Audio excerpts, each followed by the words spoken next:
Paljaat kalliot ovat päättäneet puolustaa asemiaan vyöryvää merta kohtaan.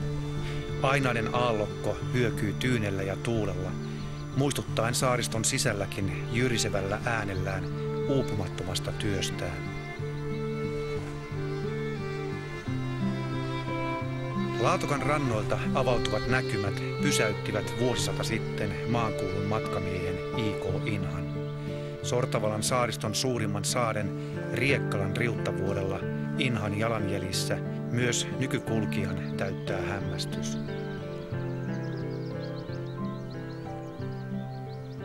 Lappeenrantalaiselle Pertti Siilahdelle Laatokan Karjala on luonnon pyhättö. Hän on matkannut Rajantaa lukemattomia kertoja, kartoittaen luonnon ihmeitä kirjaksi asti. Täällä kokee sellaisia elämyksiä, joita ei enää Etelä-Suomessa eikä muuallakaan Suomessa kovin usein tapaa. Rajantakaisessa Karjalassa luonnon ystävä todella hämmentyy. Luonto on läsnä miltei kaikkialla. Monet lajit, jotka ovat Suomen puolella ahtaalla, ovat täällä yleisiä. Suomessa valkoselkätikka elää veitsikurkulla, mutta Venäjän Karjalassa sille vielä riittää elintärkeitä vanhoja lehtimetsiä. Onneksi, sillä ilman rajan takaa tullutta täydennystä uhatuin metsälintumme olisi voinut kuolla meiltä sukupuuttoon.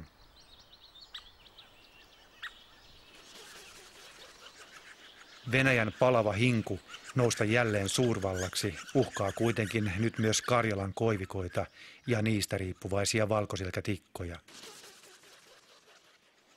Nyky-Venäjällä luonnonsuojelu on aivan toisarvoisessa asemassa. Se ei viranomaisten mielessä ole tärkeää ja se vain haaskaa voimavaroja, joita voidaan käyttää joihinkin muihin tarkoituksiin. Ja tulos on se, että tällä hetkellä erittäin vaikea saada edistystä aikaiseksi luonnonsuojelusaralla. Jaha, tämä voi olla joku muu kuin metsäkurjen polvi, kun näin kuivalla kallioisella paikalla kasvaa, mutta se ei ole vielä täydessä koossa, mutta kukkakin on paljon pienempi kuin metsäkurjen polvella. Olen siirtolaisten jälkeläinen Koivistolta. Sitten ryhdyin ravintola-alalle, kouluttaudun sinne liikkeenjohdon tehtäviin, mutta ennen pitkää luontoharrastus vei kuitenkin mennessään ja siirryin liike-elämästä pois ja silloin monet näkemykset elämästä muuttuivat. Viime vuodet Pertti on keskittynyt Karjalan luonnonarvojen tunnetuksi tekemiseen, mutta myös kulttuurihistoria kiinnostaa. Mielipaikkoihin lukeutuu kasvistoltaan rikas Ruskealan marmorikaivos.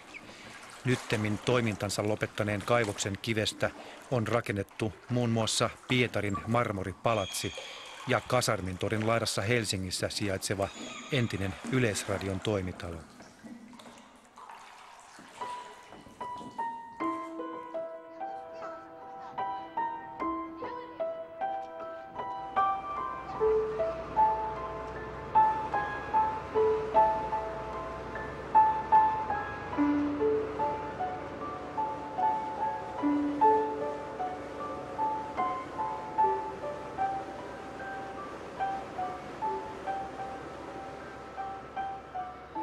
I.K. Inha kuvasi Laatokkaa jäytäväksi hävittäjäksi, mereksi, joka jyrsi kalliorantoja kuin suojaavia seiniä. Ja meri Laatokka totisesti on. Miltään sen rannoista ei näe vastarannalle. Vettä on niin paljon, että Suomen kaikkien sisävesien yhteenlaskettu vesimäärä mahtuisi Laatokkaan 3 kertaan.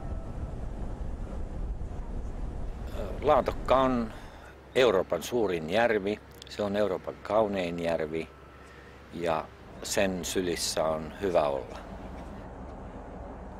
Suomi joutui luovuttamaan oman puolensa Laatokasta sodan pauhuissa Neuvostoliitolle. Yhteys Suomeen ei silti ole milloinkaan katkennut. Ihminen voi luoda ja muuttaa rajoja, mutta veden ikuista kiertoa rajat eivät pidättele. 1/3 Laatokan vedestä on peräisin suomalaisista järvistä ja joista, ja huomattava osa siitä myös palaa Suomeen. Suomenlahden makeasta vedestä 3/4 tulee Laatokasta Nevajokea pitkin. Harva tulee ajatelleeksi, että Pohjois-Karjalaan kaivettu metsäoja tai savolaispellolle ajettu lannoite kuormittaa omien vesiemme lisäksi näitäkin Valamon rantoja ja lopulta myös Itämerta. Mahtava Laatokka säilyi rantamailta evakkoon joutuneiden muistoissa silloinkin, kun paluu järvelle oli mahdotonta. Nyt kun se taas onnistuu, tuhannet suomalaiset matkaavat entiselle kotijärvelleen. Useasti matkakohteena on Valamo ja matkaseurana lapsia, lapsenlapsia, tuttavia, suomalaisia, joille Laatokka ja Valamo ovat muistojen Karjalan tarunhohtoisimpia helmiä. Valamon saariston harras kauneus herkistää mielen. Luostarien puutarhoissa pyhän tuulahdus koskettaa dokumentin tekijääkin, vaikka usko jumaliin on jäänyt matkan varrelle.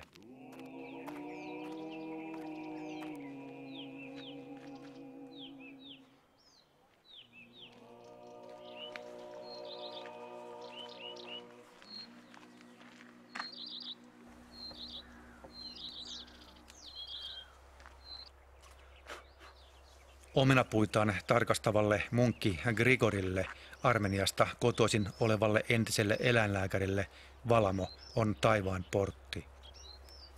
Ну, природа Валама все время очень красивая, и восход, и заход солнца. Ну, как монах, мне сейчас, конечно, больше нравится в келье. Вот. В келье мне, вот, обстановка мне больше нравится, потому что располагает к молитве. А в саду, мне все нравится. Любое нравится. Я люблю в келье помолиться. Вопрос, потому что сам апостол Павел в своем послании говорит, что даже язычники при рассмотрении окружающей среды должны были найти Бога. Поэтому, когда мы, не знаю мы как, но я, в частности, не очень так останавливаю свое внимание на окружающую вот среду, их вот эту красоту, она тут же мне как бы возбуждает чувство к Богу, самому Творцу. Вот. И я вот этим начинаю восхищаться, скажем так.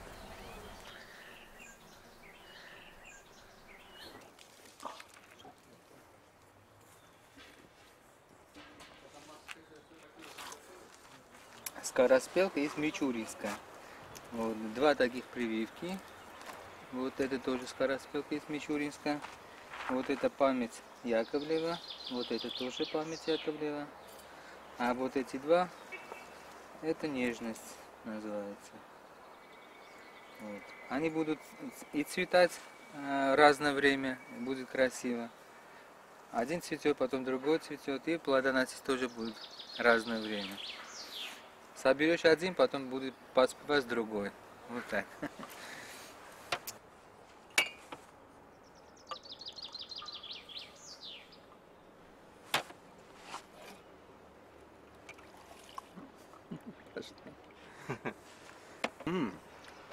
Tosi hyvä. Stilliä ja jogurttia.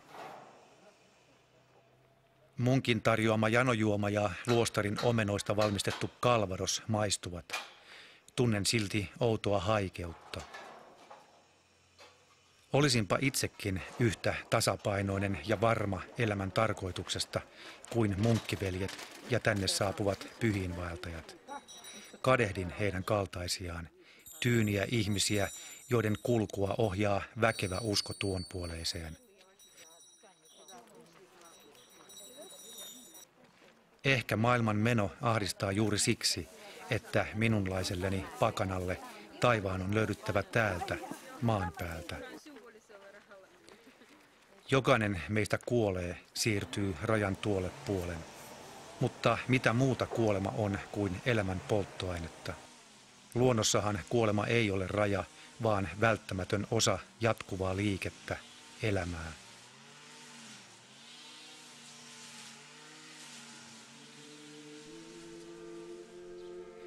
Jos ei usko taivaisiin eikä helvetteihin, niin riittääkö epäitsekkäästi elämisen syyksi se, että jokainen meistä jää joka tapauksessa luonnon kiertokulkua ravitsemaan? Aine ei katoa. Riittääkö oikein tekemisen motiiviksi varmuus siitä, että jokainen tekomme jättää isomman tai pienemmän jäljen kohtaamiimme ihmisiin, elinympäristöömme? Kokemus meistä ja teoistamme jää tänne ikuisesti kiertämään, halusimmepa tai emme.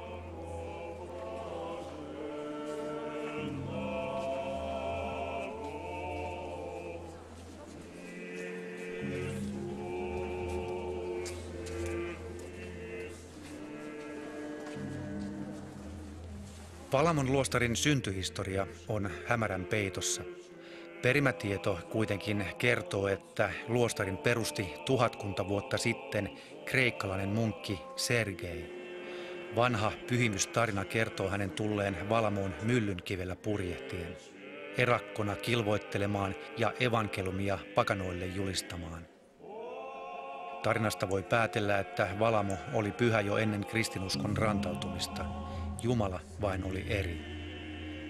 Ehkä silloin palvottiin slaavilaista muinaisjumalaa Volosiaa.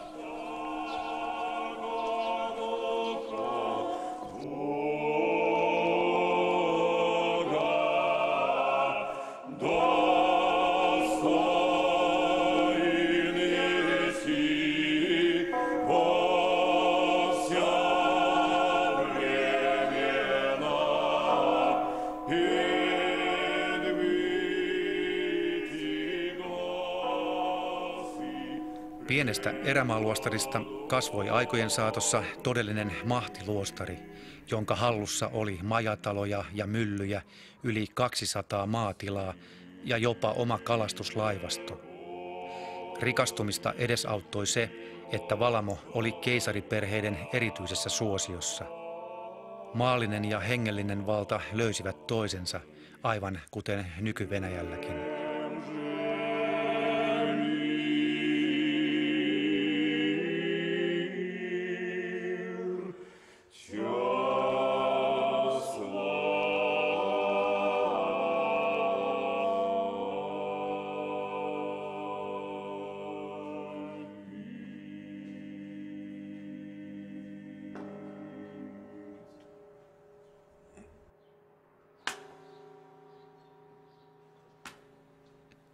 Suuruutensa aikaa Valamon luostari eli 1800-luvulla.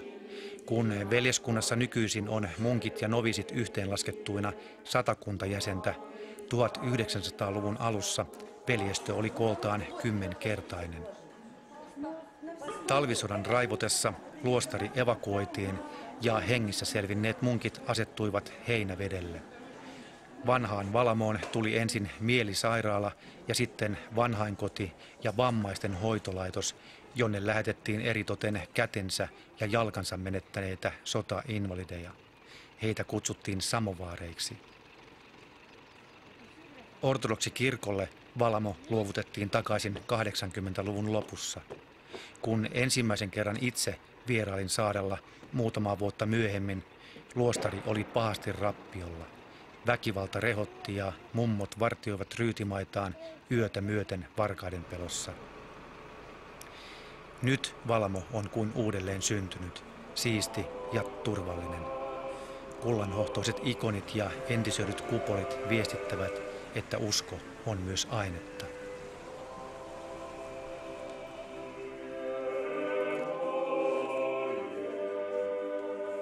Luostarilla ei enää ole omaa laivastoa, mutta jokunen alus kuitenkin. Kirkkokvartetin saatellessa meitä puhtaalla soinnillaan lähdemme yhdellä aluksista Valamon saaristoon Laatokannorppia tähyämään.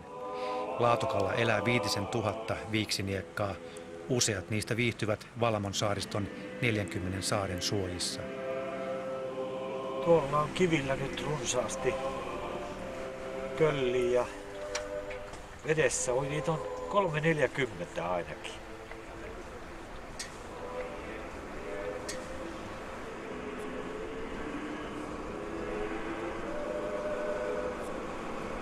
Se oli poikaa tämä homma. Näin monen norpan näkeminen yhdellä kertaa on erittäin harvinaista. Liekö luojalla sormensa pelissä?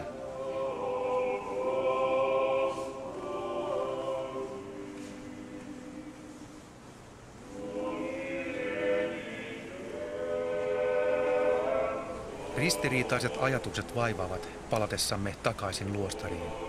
Hengelliset ja maalliset johtajat ovat hyötyneet toisistaan, vaurastuneet, valloittaneet ja hallinneet käsi kädessä. Mutta kenen kustannuksella? Luostarikuri on tiukka. Munkit heräävät joka aamu 4:30 ja osallistuvat sen jälkeen 4 tuntia kestävään aamujumalan palvelukseen. Ora et labora, rukoile ja tee työtä, periaate seuraa läpi päivän, ilta 10 asti. Silloin munkit lukevat keljoissaan rukouskaanonin.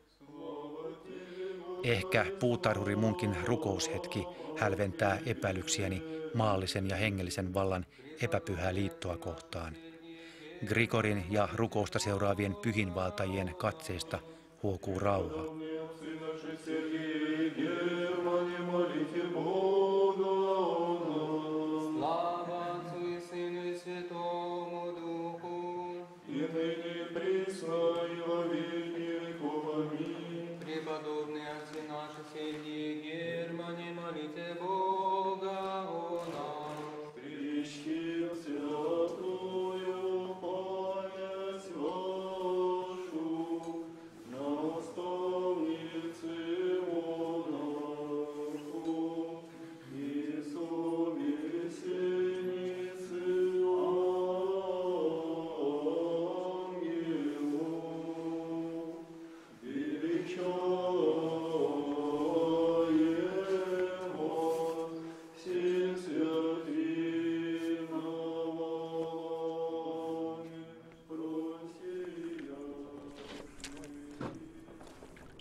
Pertti Siilahti on järjestänyt 15 vuotta soutumatkoja Suomesta Laatokalle yhteistyössä Pietarin meriteknisen yliopiston kanssa.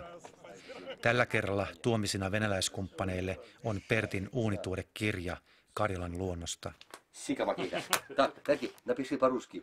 Анатолий, Анатолию. Другуладокий. Другуладо. Окей. Очень интересно для русского, конечно. Мы сделаем эту книгу на русском. Сделаем вместе. Обязательно. Да, да. Окей.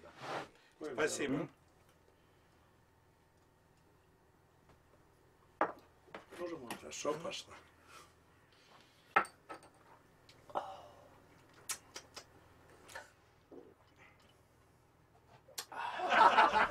Baba. No, nормально. Viina virtaa ja laulu raikuu.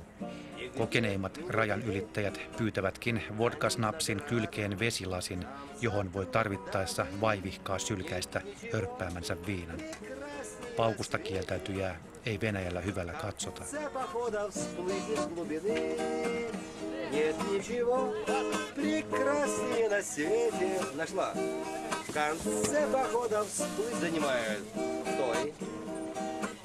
Karjalan merellä sää muuttuu hetkessä. Sateisen ja tuulisen sään takia souturetkemme Käkisalmen rannalta päämääränämme olevaan Laatokan toiseen luostariin Konevitsaan muuttuu tällä kerralla vene karavaaniksi huoltoveneen hinauksessa. Miltä hän siellä näyttää? Edellisestä vierailustani on jo 15 vuotta. Silloin Konevitsan luostarin johtajana oli karismaattinen arkkimanriitta Nazari, joka oli vahvistanut luostarin veljeskuntaa pietarilaisilla narkomaaneilla.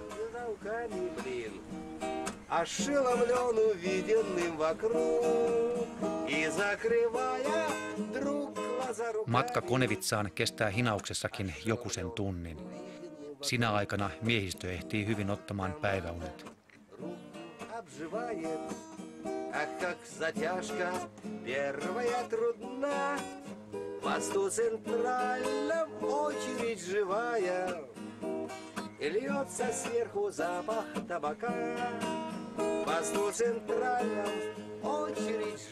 Konevitsan luostaria on kunnostettu osin suomalaisten vapaaehtoisten voimin. Saapuessamme Luostarisaarelle Konevitsa-seuran järjestämä talkooleiri on juuri päättynyt. On kiitospuheiden aika. Rakkaat ystävät,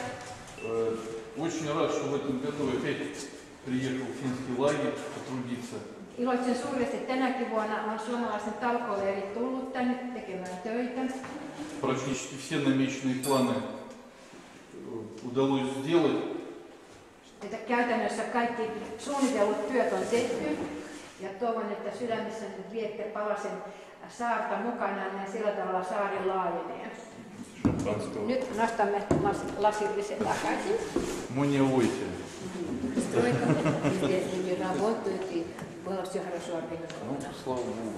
Kiitos Jumala. Kiitos meidän kaikkien puolesta.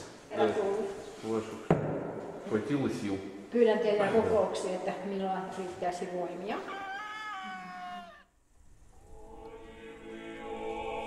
1300-luvun lopulla perustettua Konevitsan luostaria kutsuttiin ennen aatelisluostariksi.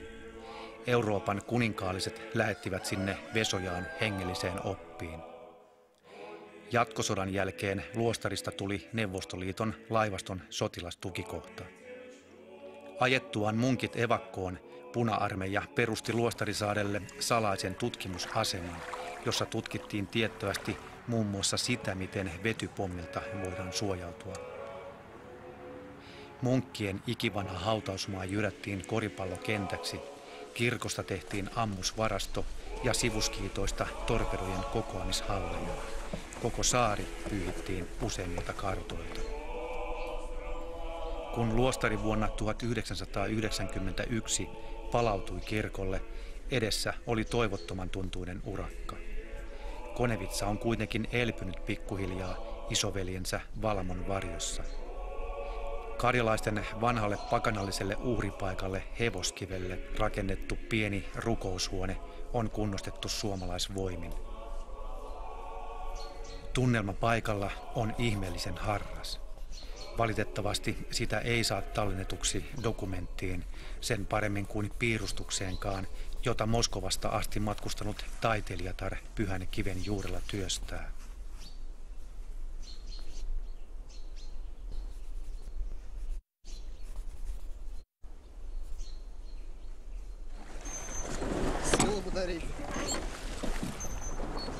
Pietarin meriteknisen yliopiston rakennuttamat perinteiset laatukanveneet ovat hyviä soudettavia ja purjehdittavia.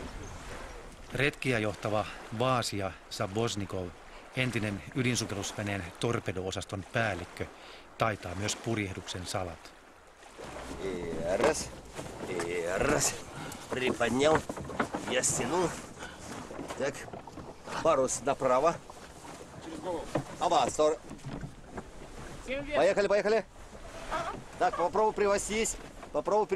Внимательно. Ой-ой-ой. Хорошо так как, Маруся. Так, сейчас, я привожусь. Так, потравили. Так, еще. Сейчас приведусь. Сейчас.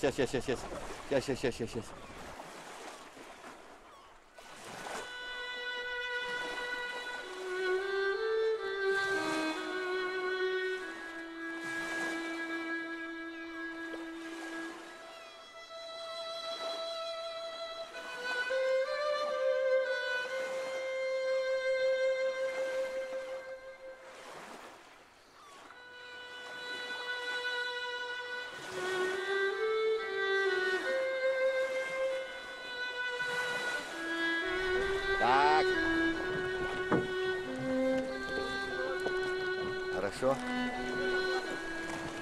Кливер подобрать. Повороту. Поворот. Оверштаг. Разгоняемся. По траве чуть-чуть. Хорошо. Чуть смотрим. Пошел поворот. Фокс тянуть. Кливер тянуть.